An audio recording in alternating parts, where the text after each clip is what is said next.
físico, ahí podemos tener algunos detalles más para aquellos que tengan la plaza. También. Ahora, vos no hablaste de tu caminata o de tu... No, yo no hice deporte. No. ¿Y vas a empezar a hacer todavía? Salgo tan poco. Sí. ¿Tenés un ratito? Tengo poco tiempo para hacer, la verdad que no. Con las corridas que tengo de un lado a otro puede ser... Javier está de un lado a otro. Sí, exactamente. Pues, tal vez sábado y domingo. Veremos. Veremos por ahí, sábado y domingo. Yo tengo si más... te invitamos las dos a caminar, a correr. Sí, no hay problema. Ella correrá. Ella que vaya. Nosotros nos vamos a caminar un rato y comemos algo por ahí. Yo te invito. Con la distancia lógica de todos, obvio, exactamente, obvio. con esa distancia. Claro. Exactamente. Y sí, bueno, la vida se trata de eso. Obvio. De todo. Comer y correr. Claro. ¿No es cierto? Tal cual. O correr y comer. No tan sola, bueno. Bueno, alguien que no sé si corre o no corre. Sé que cocina. Sé que cocina, prepara platos. La última vez que hablamos. ¿Habrá salido a correr? Nos contaba del sushi. Tuiteó algo respecto de esto. Ahora le vamos a preguntar. Vamos a hacer correr. un tuit en vivo. Un tuit en vivo con él. Mirá, dice Lucas Romero. Salí a correr. Nunca en mi vida vi tanta gente corriendo al mismo tiempo. La reta, adelantá el horario de salida porque si no es peor. Toma, ahí está. Esto lo puso ayer a las 9 de la noche más o menos. Lucas, ¿cómo te va? Buenas tardes. ¿Qué tal? Buenas tardes, Javier. Sí, efectivamente, como lo cuenta el tuit, había salido a correr y bueno, me encontré con esa particularidad de ver mucha gente por el circuito que habitualmente yo utilizo para correr, que es acá en la zona de Núñez. Pero creo que el reclamo venía porque yo entiendo que el gobierno de la ciudad quiera separar la actividad física de la actividad comercial, pero ciertamente con el horario de 20 a 8 creo que está incentivando a la gente a concentrarse en un momento determinado de esa noche. Y creo que si adelantan algo el horario de inicio de esta actividad física, sin que esto se superponga con la actividad comercial, porque la verdad que estamos en invierno, en el contexto donde a las 19 de la tarde ya no encuentra mucha gente en la calle, estaría abriendo el marco para que no nos concentremos todos en el mismo momento, ¿no? Sí. Bueno, recién hablábamos, no sé si lo escuchaste vos, estábamos hablando con Juanjo Méndez, que es el secretario de Transporte de la ciudad y demás, y nos decía que bueno, que todo está en revisión, que permanentemente ellos van analizando y si es necesario ampliar el horario, cambiar el horario o hacer alguna otra modificación, lo van a hacer. Digamos, la primera jornada. Es más, yo te digo, no sé, vos sos de correr habitualmente. Yo soy del running, sí, efectivamente. Sos del running, bueno. Yo hablé con algunos colegas tuyos y de Vicky, que de Vicky también es de ir a correr habitualmente, y me decían, esto en 10 días cambia. Sí, para mí La también. cantidad de gente que salió ayer, hoy, mañana y pasado, va a cambiar totalmente en una semana, 10 días, porque nunca se sostiene tanto en el tiempo. Era como la ansiedad. Sí, para mí fue como, estás libre y no sé, como que eso es lo que yo sentí, como que demasiada gente. Yo nunca en la vida vi eso. Claro. No soy una deportista de elite. Casi. No, mentira. No, caminé una hora y la verdad que lo necesitaba porque yo tenía como que las articulaciones le faltaban como aceite, el aceite, vos entendés, ¿no? Lo que digo. Totalmente. Javier, así me hacían hace ruidito. Exacto. Bueno, a Lucas no, porque Lucas entrena. ¿Vos venís entrenando en tu casa, Lucas? Venía haciendo algo de actividad muy limitada, lógicamente, por la falta de espacio, pero sí, coincido con que, a ver, yo creo que puede haber dos factores que acomoden un poco esa alta demanda que hubo ayer de espacio público para correr. Uno es que, lógicamente, ahora los que salieron ayer probablemente hoy no salgan y también las lesiones. Porque haber estado mucho tiempo sin actividad puede generar lesiones que muchos de los que ayer salieron empiecen a acarrear alguna dificultad que los aleje nuevamente de las pistas, ¿no? Totalmente, y ojalá que no, porque si además tenés una lesión importante, es complicado para que ir a un hospital, a un sanatorio y demás. Digo, hay que tener en cuenta también. Seguro, pero digo, puede ser un tirón o alguna molestia que a uno lo retenga antes de salir de vuelta a hacer ejercicio a esperar que se reponga de esa dolencia, ¿no? Exacto, exactamente. Bueno, Lucas, vamos a hablar del otro deporte, ¿no? El deporte argentino, que son los precios, la economía y la política, o la economía política o la política económica. A ver, ¿por dónde arrancamos? ¿Por dónde te parece? No, a ver, es interesante, incluso el orden que propusiste me parece que es un orden, digamos, de relevancia política, ¿no? los precios, la economía, digo, a ver, no tenemos que olvidar que más allá de este contexto tan particular que nos propuso la pandemia, el principal mandato electoral que tenía Alberto Fernández, que había recogido de las urnas en su triunfo el año pasado, era el de poner en marcha la economía, era efectivamente el de resolver una situación económica que viene siendo acarreada desde hace ya tiempo y que venía, digamos, afectando la calidad de vida de la gente, sobre todo particularmente en términos de precios. La inflación había sido, hasta fines del año pasado, comienzos de la principal preocupación lejos que dominaba las preocupaciones ciudadanas. Y bueno, la pandemia interrumpe un poco esa agenda económica por las urgencias de la agenda sanitaria, pero lentamente el gobierno se va a tener que empezar a hacer cargo de esa agenda con un agravante, ¿no? Porque la situación va a ser mucho más delicada de la que teníamos previa a la pandemia. Y bueno, tarde o temprano, hoy no lo estamos viendo en términos de opinión pública. Muchas de las personas que consultamos entienden que la gravedad de la situación económica en parte obedece a la pandemia, pero digo, probablemente con el pasar del tiempo muchos empiecen ya a asignarle responsabilidad al gobierno por lo que esté pasando en materia económica, con lo cual el desafío es de magnitud, sobre todo si el gobierno tiene la pretensión de revalidar el triunfo electoral el año que viene en la elección de medio término. Bueno, pero de hecho, a ver, el tema de los precios, ¿no es cierto? El tema de la inflación, donde la inflación hoy se mantiene baja, pero va a empezar, uno sabe que va a empezar a ascender con el correr de los meses. El tema de la recesión, la desocupación y sobre todo la inflación cuando empiece a reactivarse la economía. Pues es un dato económico, esto suele pasar, ¿o no? Seguro, Javier, y ahí tenés dos problemas, ¿no? El incremento de los precios y la caída de los ingresos, Sí. ¿no? Son los dos factores que ajustan la capacidad de compra del salario de las personas o de sus ingresos. De hecho, solo para mencionar un dato, en nuestro último estudio de fines de mayo le consultamos a la gente si desde el inicio de la pandemia, de la cuarentena, perdón, había caído el ingreso en sus hogares. El 61% nos dijo que sí, que había sufrido una merma de ingresos en su hogar, con lo cual la inflación con caída de ingresos es un combo explosivo. Ahora, déjame agregarte un dato que nos llamó la atención. A fines de mayo, en nuestro estudio de preocupaciones ciudadanas, después de más de 2 años, la desocupación fue la preocupación más mencionada por los encuestados, incluso por encima de la inflación. Es decir, hay una preocupación seguramente por los precios que sigue estando presente en el escenario, pero lo que ha crecido mucho es la preocupación por el empleo, en un contexto donde probablemente la gente o haya sufrido la pérdida del empleo o esté frente al riesgo o la amenaza de perderlo. Claro, porque tienen miedo. A ver, si hay recesión, la gente no sale a la calle, no se compra, no se vende, no se produce, el empleado que está en la casa y que tal vez está cobrando el sueldo, con suerte, o está cobrando el 70% del sueldo porque está suspendida la actividad. Bueno, en el sur, por ejemplo, perdón, con el tema del turismo... Bueno, ahí está. Yo me pude comunicar con mi mamá que vive allá y me dijo que no están recibiendo los sueldos aquellos que trabajan del turismo, pero porque el mes pasado sí lo recibieron y este mes no. Claro, es una de las Y actividades. está todo cerrado, ¿no? Los comercios algunos están abiertos, Sí. pero lo que es turismo no. Claro. Lucas. Sí, efectivamente es una problemática la caída del ingreso, en algunos casos la pérdida total del ingreso por la pérdida de empleo, pero en otros casos la caída del ingreso porque se da en un contexto donde la inflación, si bien ha bajado, sigue estando, digamos, presente en el escenario. Y creo que la agenda económica va a ser una agenda que el gobierno va a tener que enfrentar con más urgencia de la que creo que el gobierno creía.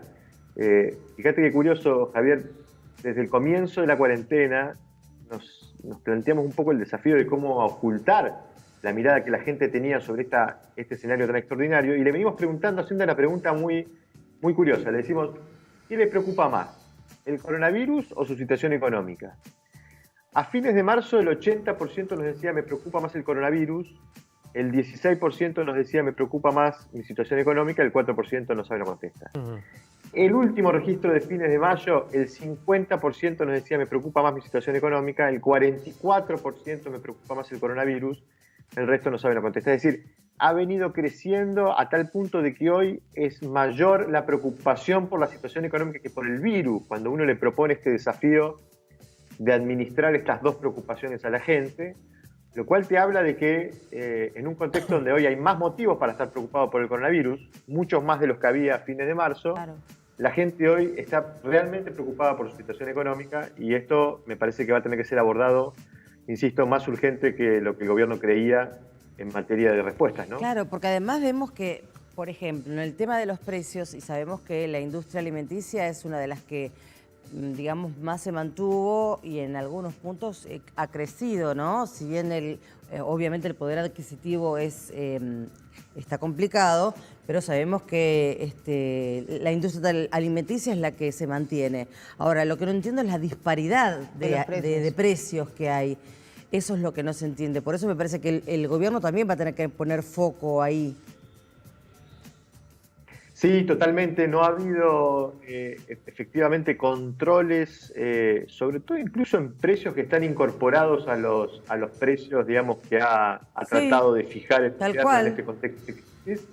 Creo que la ausencia de controles irremediablemente produce esa falla, pero en todo caso no deja de ser una dificultad, porque además el contexto de la inflación, como bien decíamos, Javier, ha venido mostrando un sendero, no diría de descenso, pero en todo caso de no estar descontrolado. El registro del incremento de precios en el rubro alimentos sí ha sido alto a lo largo de todo este primer cuatrimestre, con lo cual, digo, ahí el impacto en el bolsillo de la gente es mayor porque, lógicamente, el rubro alimentos ocupa buena parte del gasto, digamos, de los hogares, ¿no? Entonces, es realmente un tema de preocupación y insisto, me parece que, y creo que el gobierno lo está viendo porque ha estado mostrando en estos últimos días alguna intención de empezar a hablar de otra cosa que no sea coronavirus, porque realmente la situación económica que está dejando la pandemia en la Argentina es preocupante, así que bueno, veremos cómo se da esa recuperación post-pandemia, cuánto empleo vamos a perder hasta que termine esta situación sanitaria, ¿no? Y mira qué interesante, porque yo conozco muchísimas personas que se dedicaban a otros rubros, por ejemplo, tenían un bar o tenían, no sé, un comercio que no tenía nada que ver con el rubro alimenticio, y mucha gente lo que está haciendo es cajones o bolsones de verduras que van a comprar al mercado central y seleccionan esas verduras y las venden a domicilio, y gente que no tenía nada que ver con el rubro. Por eso digo que están poniendo foco ahí, porque saben que lo único que más o menos le puede llegar a entrar un dinero. Bueno, yo te digo, hablando de alimenticios, los chicos de Fuego y Sabor, son las pizzerías ahí y demás, Matías, que son los dueños, es una pizzería delivery, entre otras cosas, ahí en Jalabrín Ortiz al 1500.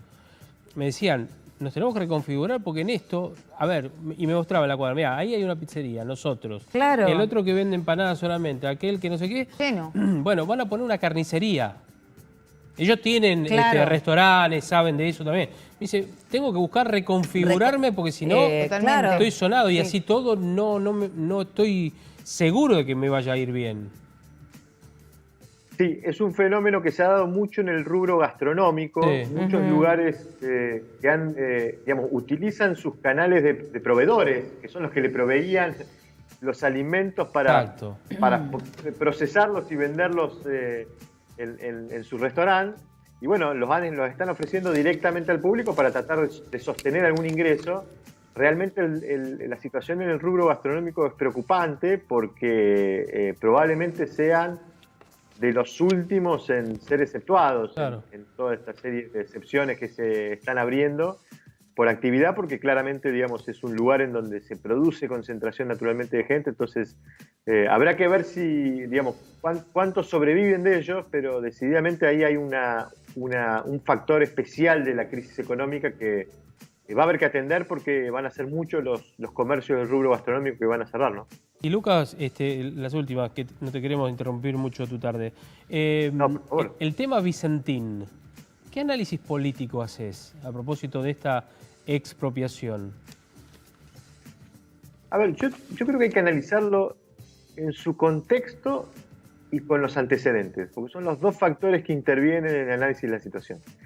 Si uno se detiene en el contexto de la empresa, qué es lo que estaba sucediendo con la empresa, que incluso venía de una situación complicada previo a la pandemia, hasta uno podría llegar a entender, independientemente después de si hay errores técnicos en cómo el gobierno está interviniendo, alguna necesidad del gobierno de intervenir, sobre todo porque a ambos costados de la realidad de la empresa había damnificados. Los productores por un lado, y en particular el Banco Nación, también muy afectado porque estaba muy apalancado con créditos a la empresa. Con lo cual, los motivos para que el gobierno intervenga creo que estaban. No sé si de esta forma, si esta es la forma, si incluso técnicamente es la forma recomendable. Se lo voy a dejar a los abogados comerciales para saber si es riesgoso o no que el gobierno intervenga de esta forma. Con lo cual, el contexto me parece que ameritaba. El problema acá son los antecedentes. Porque yo creo que acá no hay que olvidarse que el contrato electoral que firmó Alberto Fernández con sus votantes y que fue lo que posibilitó que hoy estuviera gobernando el Frente de Todos, incluía para mí 2 cláusulas. La primera es, Alberto Fernández les propuso darle respuestas a sus demandas económicas, y es un poco lo que hablamos recién, y la necesidad que va a tener el gobierno de retomar esta agenda. La segunda cláusula de ese contrato, que no es una cláusula menor, es que el Frente de Todos no era el Frente para la Victoria. Es decir, que el componente programático que estaba ofreciéndosele a la gente distaba de lo que la gente identificaba con una propuesta más del Frente para la Victoria vinculada a un sector importante del oficialismo, pero no el sector, digamos, el único sector que compone el Frente de Todos. Y digo que esa cláusula es relevante, Javier, porque quizás los votantes, la porción de votantes del Frente de Todos que no estén muy de acuerdo con las ideas que promueven desde el kirchnerismo, quizás sea minoritaria dentro del Frente de Todos, pero es estratégica si el Frente de Todos quiere ganar la elección de medio término el año que viene. Y creo que eso, sobre todo Alberto Fernández lo venía leyendo muy bien. Esto de tener posturas más moderadas. Incluso lo he destacado en algún tuit también por parte de Horacio Rodríguez Larreta. Creo que son los 2 dirigentes que a ambos costados de las 2 coaliciones, digamos, estaban interpretando esto que el sistema de incentivo empujaba a los dirigentes a la moderación para cuidar esos bordes moderados de cada uno de los espacios. Ahora te pregunto algo. Porque, este tipo de decisiones, sí. termino con esto, este tipo de decisiones creo que pueden poner en crisis ese vínculo de ese electorado que quizás no quiere una actitud intervencionista y digamos, estatista del Frente de Todos. Así que bueno, habrá que ver qué cosas suceden después de Vicentín. Si Vicentín es un caso aislado por su excepcionalidad o es el comienzo de una política que se va a sostener en el tiempo. Totalmente, gran análisis, la verdad que está bueno pensarlo en las consecuencias y sobre todo en el análisis previo. Pero vos sabés que a propósito de ayer comenzaron a viralizarse algunos videos de Hugo Chávez en su momento cuando había expropiado algunas empresas en Venezuela y me llamó la atención en realidad por los videos que anduvieron circulando una frase que es común a la de Hugo Chávez en su momento, cuando expropiaba, y habló de, en ese momento, soberanía alimentaria. Ayer, en la conferencia de prensa con Álvarez Agasti, la senadora, y también con el presidente, por supuesto, de la Nación, también se habló de soberanía alimentaria, una especie de frase justificativa de este accionar, que después se verá si está bien o está mal, como decís vos. Pero digo, llama la atención que se utilice la misma frase en 2 situaciones diferentes, aunque con un objetivo similar, en un partido político o en una alianza que es afín, de alguna manera, a la política en su momento de Hugo Chávez, el kirchnerismo, digamos. Sí, yo creo que hubo en ese aspecto en particular un exceso yo le llamo de tribunismo por parte de la comunicación del gobierno, porque lejos está la situación de tener alguna vinculación con la soberanía alimentaria cuando se trata de una empresa que se dedica a exportar alimentos, ¿no? Con lo cual, digamos, la función es exportar alimentos y está bien que sea así porque la Argentina produce alimentos y vende alimentos al mundo y forma parte de una fuente de ingreso vital para la economía argentina. Con lo cual me parece que ahí hubo un concepto que poco tenía que ver con la situación y genera más confusión en esto último que estaba mencionándose recién. ¿Cómo es interpretado por los votantes, por los electores y sobre todo por una porción de votantes del Frente de Todos que le creyeron a Alberto Fernández que esto no era el Frente para la Victoria, ¿no? Y creo que eso es clave para sostenerlo en lo que venga, porque el Frente de Todos va a necesitar también de esos votantes, ¿no? No solamente los votantes que están más identificados con la figura de Cristina Kirchner, sino con aquellos que acompañaron esta propuesta porque entendían que era la que les podía resolver problemas económicos, ¿no? Así que me parece que es un punto para mirarlo con atención y ver qué es lo que viene después de Vicentín, y si es efectivamente, como dijo el presidente hoy en una entrevista radial, una excepción por las circunstancias particulares que estaba atravesando la empresa. Claro, porque hace pocas horas tuvo que salir a desmentir y decir, no, lo que propuso Fernanda Vallejos, que era si el Estado le facilita dinero a la empresa, es lógico que el Estado, no digo que se quede, porque no fue la palabra, pero es más o menos la interpretación que dejó dicha. Bueno, que el Estado tenga el poder en esa empresa. Y el presidente dijo, no, esas son definiciones que yo no comparto y demás. Pocas horas después ocurrió lo de Vicentín. Ahora, hoy el presidente en esa entrevista, y con esto cerramos, Lucas, te prometo, dijo, porque le preguntaron, en Radio con Vos fue la entrevista, quiero leerlo textual, discúlpenme, porque lo tengo acá, lo tomé a propósito de lo que había dicho el presidente de la Nación. Dice, hay una voluntad de demonizar a Cristina y perjudicar al gobierno, dice. No es que Cristina me está mandando o que estoy calmando el espacio de nuestro sector político que reclama este tipo de cosas, ¿no? Dijo. No es que yo le esté preguntando a Cristina qué es lo que me parece que haga. Digamos, ¿no? Tuvo que salir a aclarar como diciendo, el que gobierna soy yo. Bueno, yo creo que lo que necesita ser aclarado es porque no está demasiado claro, ¿no? Y lo que no está demasiado claro es cuál es el proceso por el cual se toman las decisiones en este gobierno. Y no estoy diciéndolo en un sentido peyorativo hacia el presidente. Digo, no queda claro y es algo que efectivamente requiere ser aclarado, porque acá tenemos una circunstancia muy particular, que es quien está ejerciendo el poder fue designado por su vicepresidenta como candidato, sí. Y en un punto después obviamente avalado por los gobernadores, pero digo, es natural que exista en la opinión pública cierta, digamos, duda respecto de qué nivel de injerencia tiene Cristina Kirchner en las decisiones que toma Alberto Fernández. Claro. De hecho, motivo por el cual lo hemos consultado en un estudio reciente y más del 50% de la gente que creía o deseaba, perdón, no creía, sino deseaba que la injerencia sea la menor posible. Es decir, yo creo que hay ahí una demanda también de que, digamos, el que tome las decisiones es el presidente y bueno, creo que esta necesidad de aclarar que tiene el presidente sistemáticamente de que es él el que toma las decisiones obedece a que posiblemente eso no esté demasiado claro en la opinión pública, ¿no? Claro, tal cual.